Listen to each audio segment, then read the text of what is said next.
पंतप्रधान नरेंद्र मोदींच्या समोर मी त्यांना सांगितलं होतं माझ्या फक्त 5 गोष्टी आहेत, 5 अटी आहेत गोष्टी.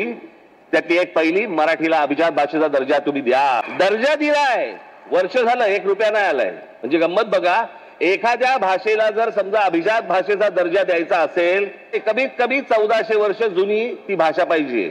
म्हणजे हिंदीला अभिजात भाषेचा दर्जा मिळायला अजून 1200 वर्ष आहेत.